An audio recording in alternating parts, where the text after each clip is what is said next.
tardes, compañeros y compañeras y profesora presente.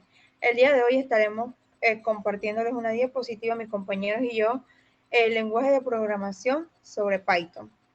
¿Qué es Python? Estaremos presentando qué es Python. Python es un lenguaje de programación interpretado de alto nivel, multipropósito y de código abierto.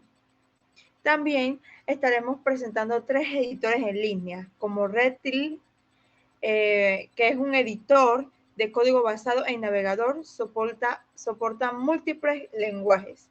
También Google Colab, herramienta basada en Jupyter Notebook, que permite ejecutar código Python en la nube.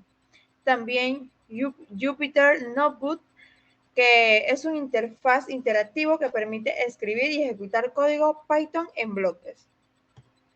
También tenemos las reglas del lenguaje de Python, como indotación, sintaxis estricta, tipificación dinámica, y estaremos desglosando cada punto de la misma. También tenemos palabras claves o reservadas. Aquí explicaremos qué son palabras claves o palabras específicas, y les estaremos mostrando algunos de esas palabras llamadas claves o términos específicos, y les mostraremos ejemplos como correcto e incorrecto. Las constantes y los ejemplos. Aquí colocamos una pequeña definición de constantes que vendrían siendo los valores que no cambian durante una ejecución. Aquí en la plataforma de Python no hay una palabra clave específica para las constantes, pero es común utilizar una mayúscula para identificarla.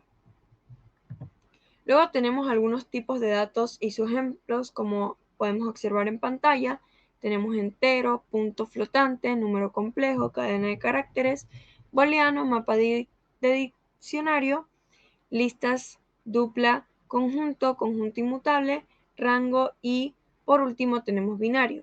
Los tipos en Python pues serían casi lo mismo: entero, flotar, complejo, cadena, booleano, dictado, lista. Tenemos tupla, colocar, conjunto congelado, rango y los bytes. Y aquí algunos ejemplos que normalmente usan lo que son los números y algunas frases. Luego pasamos a la sentencia y los ejemplos, en este caso la entrada. ¿Y qué vendría siendo la entrada? Sería la forma en que un programa obtiene datos del usuario o de un archivo. Su función es la de input box, que se utiliza para solicitar al usuario que ingrese un valor. Ese valor entonces se almacena como una cadena de texto, y por último, su lectura de archivos se utiliza en objetos como los Files System Object y sus métodos para leer datos desde un archivo. Y como podemos observar aquí una imagen, está un ejemplo. Después pasamos a la salida, que vendría siendo la forma en que un programa muestra los resultados al usuario. Su función es la MSGBox, que se utiliza para mostrar un mensaje en un cuadro de diálogo. Y su escritura de archivos pues utilizan objetos como los File System Object y sus métodos para escribir los datos en un archivo. Y aquí tenemos un ejemplo breve. El siguiente punto tenemos los condicionales if y el then. ¿Qué son? Son estructuras de control que permiten ejecutar un bloque de código solo si se cumple con determinadas condiciones. En la síntesis tenemos que v.net es igual if condition, then código a ejecutar si la condición es verdadera en if. Y en el ejemplo como tal tenemos que v.net es igual edad igual 18, if edad es mayor o igual a 18, then messagebox eres mayor de edad en if. Como siguiente punto tenemos el for y el next. ¿Qué son? El for y el next son un bucle que se utiliza para iterar sobre un rango de valores o elementos en una colección. En síntesis tenemos que el for es igual al contador igual valor inicial tu valor final. Este se va el código a ejecutar en cada interacción. Next. En el ejemplo tenemos que for i es igual a 1 to 5 message i next.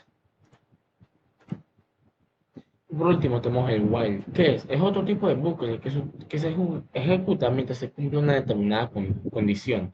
En la síntesis tenemos que web.net es el while condition, código a ejecutar mientras la condición sea verdadera, when. En el ejemplo como tal tenemos que contador es igual a 0, while contador es menor a 5, el message contador es igual a contador más 1, when. Y como último punto, tenemos los ejemplos de programa, que en este caso ambos lenguajes de programación se utilizan ampliamente porque tienen características distintas, como serían el Python y el Visual Script. Python es una síntesis más elegante y sencilla en comparación con el Visual Script. De esta forma, el Python es un lenguaje multiplataforma, lo que significa que puede ejecutarse en varios sistemas operativos como serían Linux, Mac OS y Windows, mientras que Visual Script se utiliza más que todo en entornos de Windows y no es compatible de forma nativa con otras plataformas. Esto restringe el uso del Visual Script a sistemas basados en Windows. En aplicaciones derivadas, tenemos que Python es un lenguaje de propósito general, el cual puede variar y utilizarse en una gran gama de aplicaciones, mientras que el Visual Script se utiliza principalmente en tareas de automatización dentro de un entorno Windows.